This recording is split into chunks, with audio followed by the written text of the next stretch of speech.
tunah hian kan huanah kan kal dawna huan kan en chin dawn ni hei kan huanah hian bugrah te le theihai rangkuai te lakhui te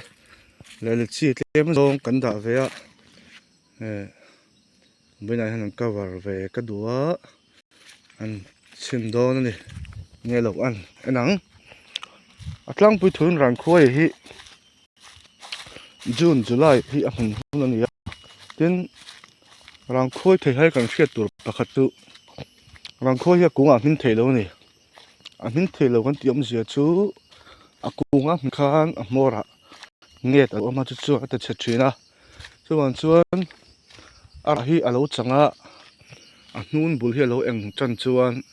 uam thin mai tur ani chu rangkhuai songbol dan che khat ani hei kan kuvra pawh lian sawt khawp mai a lo awm hle mai nah hian rangkhuai hmun thleng tan dawna helmah hian tlem zawng a awm bawk a amaherawh chu lampang hi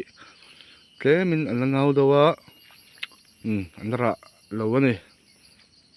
khulmah deuh khuan a rah chu eng dawn ani hetah pawh hei hi lo rah ve a kuminah hei hi ni kumah a rah lo a sen deuh a kuminah erawh chuan a rawn rah ve ani an thla zel anga hei hetah pawh a ṭih a awm tlat mai a hminah hei kung tereuh rangkhuai kung hi a lian lo a amaherawh chu rah erawh chu tam em em thung ani scooty a awm kha a pit a dah vek kha hei a hmin a thla tlat mai an thin ang aw ei tlak dawn ngai dawn lo hei hi rangkhuai rah ngai chu ni heng ho hi chu a uam hun tawh tlat mai ina kan hawl anga kan uam dawn ni dah tha pawh tang aw tahin aw pum hnih khat hetah hian thingkung an uam tur awm tlat mai hawlmah en dawn ani hi rangkhuai ani a helmah hian a rah hei pawh hi ni kumah a rah lo a kuminah hian a lo rah ani hei pawh hi rah thar ani hei serthlum pawh rah ve tlat mai kumin chu hi hei a kung hi alten a in a rawn rah ve nual mai fakla siam tuin olol pa hmel sawm a hluin kim chung a lang tih hi chung ko hi kan dong tak meuh meuh in kan hria ani pathian mal sawm na bang liu liu ni hang ti hi lei rangkhuai rah chu hei ngei hi mai hi ni anula hei niam te te a rah kung hi a lian lo nai a rah hi a tha a lian em em mai bawk a hei kan hmunah hian naupang an hruai dul a than chu naupang ban phak te te nan rah an ti phir a si zawang tih kan hlau a chuan puitling tih lo hi chu kan kal ta lem lo ani so sulmah chuan rangkhuai kung chuan zawm phei fur hlawm mai a hei helamah pawh hian kan huan hi pathian zarah hei a zawl nuam a allocation hi fu em em mai a an teivah kal vel te pawh hi nuam bawk ani le helamah hian hei a rah leh teuh mai a hetia camera kan cover ai mah hianin a rah hi lian a a rah hi tam bawk ani le tah pawh hian chhung lamah te pawn lamah te rah nual mai a hlim awm hle mai voin chu hlim awm tak ani heti anga mali thlai rah han hmuh te min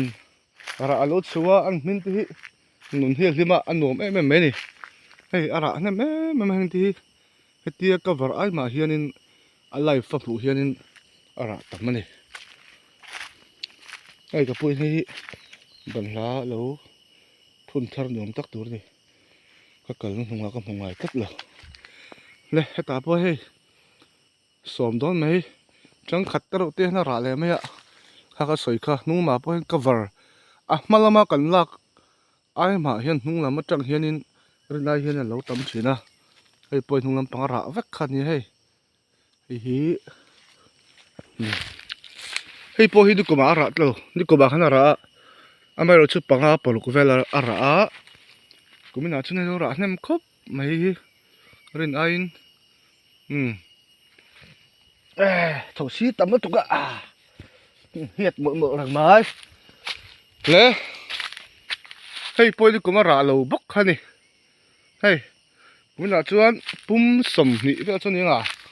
pum sầm nị nó ra về tất này khu số tao mình số cần zoom khi tao mình khi cần zoom mà ngã hey hey chế bài lầu ấy nó tắc tour này thì hiện thấy hay mình hi ấy bây tu cái này tắt thuyền mấy á chế ba chế về thuyền đi anh muốn nói rằng mang đi xuất lầu ấy về bà mấy sẽ là bây lầu tụi nó hay không olé hay hi căn ràng khuấy cùng riêng à rã nhầm thuyền bер anh đi hay hi bia rất cũng ạ cả pu đào nó có tí hay cái nó đã đón anh đi nghe là mà xem tôi cũng phát tất lối hiện đi ni cũng ra nem em mà hi ni cũng ai cũng em rồi cho nên ra kem đi hết tại ni cũng cắn luôn đấy là chi chiếc cắn lấy mi phun hay lỗ liền tổ khop máy hay là chi này cho khóc mà